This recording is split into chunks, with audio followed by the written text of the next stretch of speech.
ملک شام اور ملک فلسطین پہلے سلطنت عثمانیہ کا حصہ تھے، لیکن پہلی جنگ عظیم میں ترکوں اور جرمنوں کی شکست کے بعد شام پر فرانسیسیوں نے اور فلسطین پر انگریزوں نے قبضہ کر لیا تھا۔ ان تمام واقعات کو سامنے رکھ کر اقبال نے یہ نظم لکھی ہے، تو چلتے ہیں اور اس نظم کو سمجھنے کی کوشش کرتے ہیں۔ رندان فرانسیس کا مے خانہ سلامت، پر ہے مے گل رنگ سے ہر شیشہ حلب کا۔ مشکل الفاظ میں رندان فرانسیس یعنی فرانسیس کے رہنے والے شرابی، مے خانہ یعنی شراب خانہ، سلامت یعنی قائم، پر ہے یعنی بھرا ہوا ہے، مے گل رنگ یعنی گلاب کے رنگ کی شراب،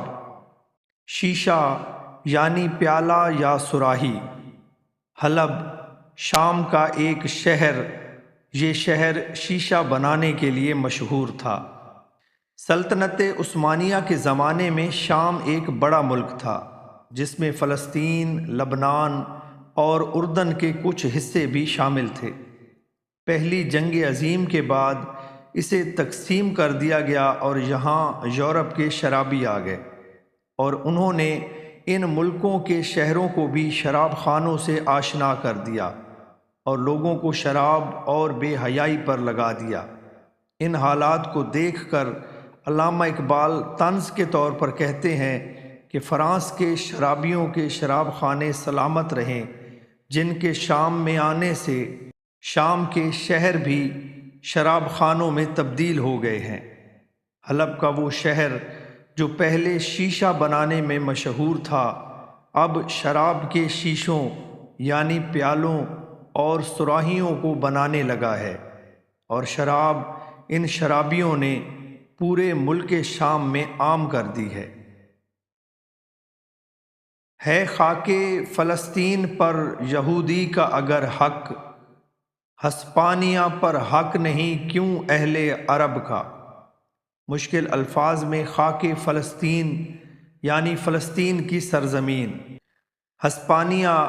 یورپ کے ایک ملک جسے اسپین بھی کہتے ہیں، اور مسلمانوں کی حکمرانی کے دوران جس کا نام اندلس تھا، یہاں مسلمانوں نے 700-800 سال تک حکومت کی تھی، جس کے بعد یورپ کے عیسائیوں نے ان کو یا تو قتل کر دیا یا ملک سے مار بھگایا۔ اقبال کہتے ہیں کہ اہل مغرب نے اس بات کو بہانہ بنا کر کہ کبھی فلسطین میں یہودی آباد تھے اور یہ یہودیوں کا ابتدائی گھر تھا جہاں سے وہ نکالے گئے ہیں، فلسطین کو اسرائیل کے نام پر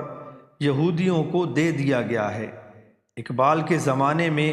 ابھی یہ تجویز ہو رہی تھی، اور اقبال کہتے ہیں کہ اس فارمولے کے تحت اسپین پر عربوں کا حق ہونا چاہیے، کیونکہ عرب بھی وہاں 700-800 سال سے حکمران تھے اور وہاں کے صدیوں سے باشندے تھے، اور ان کو بھی وہاں سے نکال دیا گیا یا عیسائی بنا لیا گیا، اس لیے اسپین کا ملک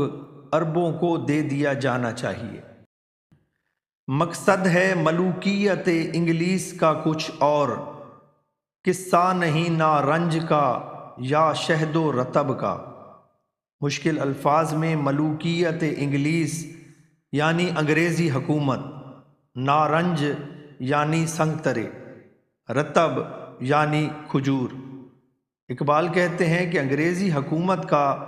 فلسطین میں یہودیوں کو بسانا اس لیے نہیں ہے کہ ان کے ذریعے یہاں کے سنگتروں، شہد اور کھجوروں کی فصلوں سے فائدہ اٹھایا جائے، بلکہ مقصود یہ ہے کہ یہودیوں کو یہاں بسا کر ان کے ذریعے سارے عربوں میں پھوٹ ڈالی جائے اور جملہ اسلامی ممالک کو ڈرایا اور دھمکایا جائے، جیسا کہ اسرائیل بننے کے بعد ثابت ہو چکا ہے، اور اہل مغرب یہودیوں کے ذریعے مسلمان ملکوں میں افراتفری پھیلانے کا ہر کام لے رہے ہیں۔ تو یہ تھی آج کی نظم، امید ہے آپ کو پسند آئی ہوگی۔ اپنا بہت خیال رکھیے گا۔ اللہ حافظ۔